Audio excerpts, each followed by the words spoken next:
Saan po yung bahay ninyo nung ipinanganak kayo?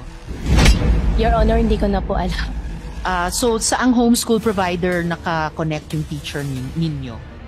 Your Honor, hindi ko na po maalala po yung pangalan. Okay, medyo nalalabuan ako ng konti sa ganyan.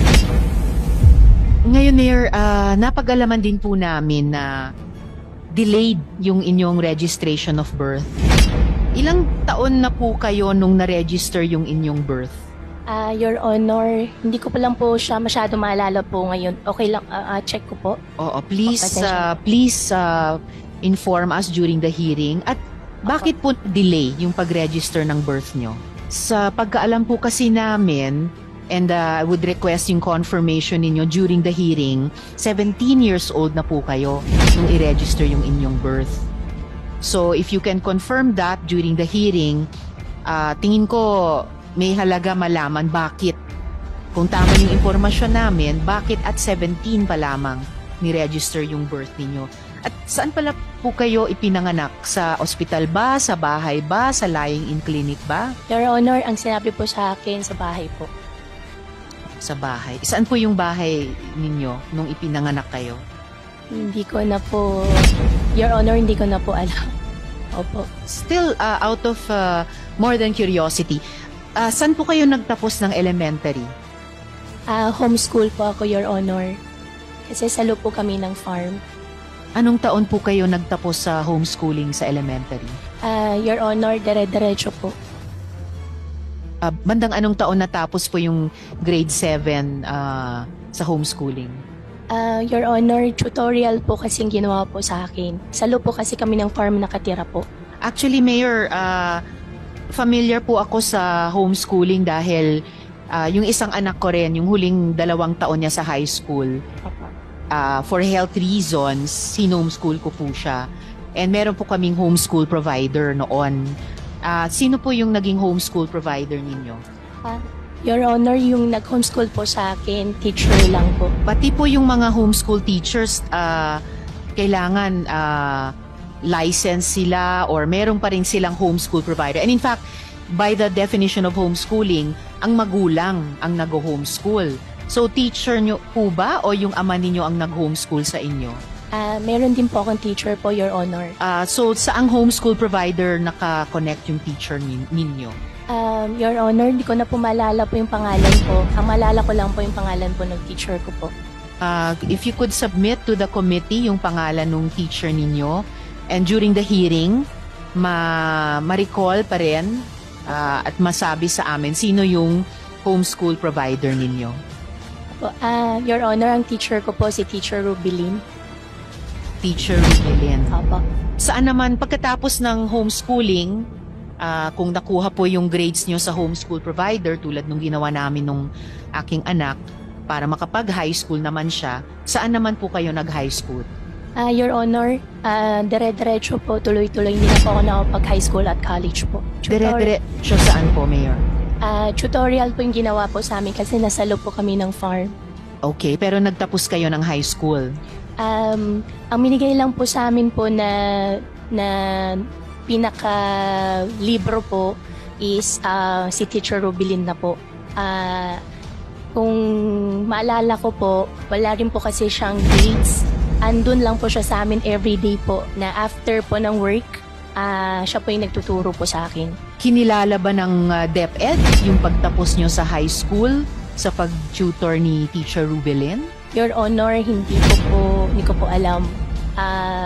Ever since po, si Teacher Rubilin lang po yung nagturo po sa akin. Pero nung nagtapos kayo sa high school, may diploma kayo? Wala po. Or ano pong dokumento na hawak ninyo bilang katibayan ninyo na like any learner na may karapatan na may, kung hindi diploma, dokumentong formal na nagsasabing na comply po ninyo, na earn nyo yung competencies sa high school? Your Honor, wala po ako malala po na mayroon pong any records po. Okay, medyo nalalabuan ako ng konti sa ganyan dahil kahit bilang young person noon, no, may karapatan kayo sa edukasyon, hindi lang sa edukasyon, pati yung katibayan ng nakamit ninyong edukasyon. Ito pong tanong, batay po sa general information sheet ng inyo namang meat shop. Kapatid nyo po ba sina Seymen Go at saka Sheila Go? Hindi po. Pero kaapelyido nyo po? Opo. Kamag-anak nyo po ba? Hindi po ako sigurado po. So, parehong address po kasi. Mayor, ang address po ninyo, tama po ba, ay Maligaya Street, Marilao, Bulacan? Opo. Tama. Sino naman po sina Jian Zhongguo at saka Lin Wen Yi?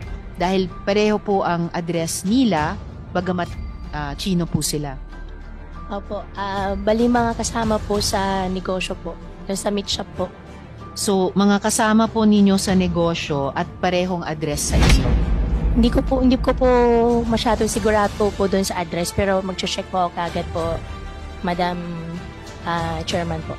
Alright, kasi sa impormasyon namin, pareho po ang address nilang dalawa sa address nyo. Sabi nyo naman po kanina, tungkol kina Seymen Guo at sa Sheila Guo, hindi nyo sigurado kung kamag-anak nyo. Opo. Pero kaapelido. Doon po sa SEC po, nagalagay po doon, Sen. Saan po? Hindi sa ko po sigurado po. Batay po sa general information sheet nung inyong meat shop. Opo. At yung meat shop po, pinasara na po during pandemic po. Pero the pandemic was just a few years ago. Opo. Kung magkasama kayo sa general information sheet ni na Seymen Guo at saka Sheila Guo, paanong hindi nyo maalala kung kamag-anak nyo? Sino sila kung hindi nyo kamag-anak? Kung magkasama kayo sa meat shop, batay sa GIS ng meat shop? Opo, Your Honor. Double check ko lang din po. Di po ako masyadong sigurado po. At saka Mayor, pareho rin po ang kanilang middle initial, L. Opo. At kayo po, L. Opo. So Leal parang po. Yes, ma'am. So kayo po middle name nyo po Leal. Opo. And kung ako layperson, titignan po yung GIS ng meat shop. And by the way, pareho ring address nila sa GIS. At ang middle initial nila ay L. Uhulain ko rin na Leal ang middle name nila. So kaya ang una ko pong tanong sa inyo kung kayo po ay magkakapatid. Ang pagkakalam ko po, sa nanay ko po, ako lang po mag-isa po, Your Honor. Alright. Pero sila po ay kasama ninyo sa GIS ng meat shop. Opo. Double check ko po, Your Honor, para sigurado po. May negosyo kayo sa Valenzuela? Dati po, nung kabataan ko po, meron po yung magulang ko po sa Valenzuela po. Tumira ka ba sa Valenzuela? Tumira po ako parang, kung di po ako magkakamali, 1 taon po. Okay, dito sa address na ito.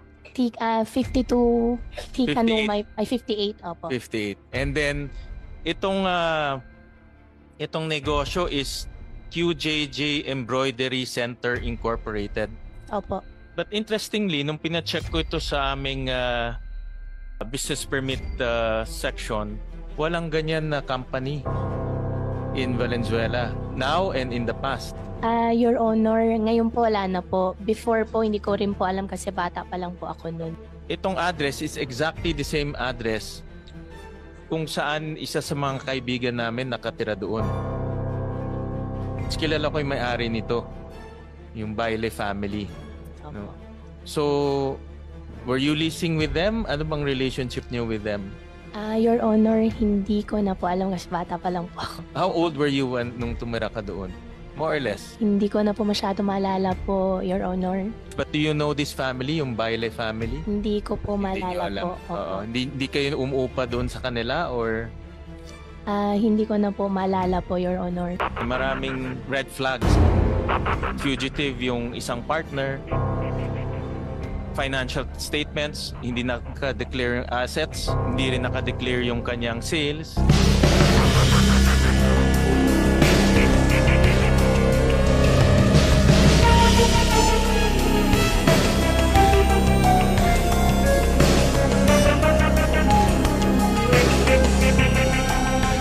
one of your partners is Wang Ziyang. Si Wang Ziyang is a fugitive. Hawak niya is 4 na passport. Isa dyan is 3 passports. So in other words, yung partner mo is a fugitive. Your Honor, hindi ko po alam na fugitive po siya. So, Ngayon ko lang po nakita kanina po sa screen. but this puts you in direct link and direct business, doing business with the fugitive. And then kanina, sinabi mo na Baofu yung nagpatayo lahat. We looked at the financial statements of Baofu. Lumalabas yung kanyang capital is only 1.2 million. So paano siya nagpatayo ng ganong kalaking building na ang equity niya is only 1.2 million? Yung resolution, nakasulat dito kayong applicant at binibigyan ng lono ang Hongsheng.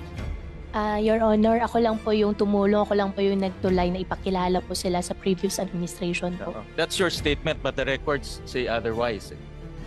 Opo, pero hindi po Ito talaga po yung po ako. formal document duly approved by the Sangguniang Pangbayan.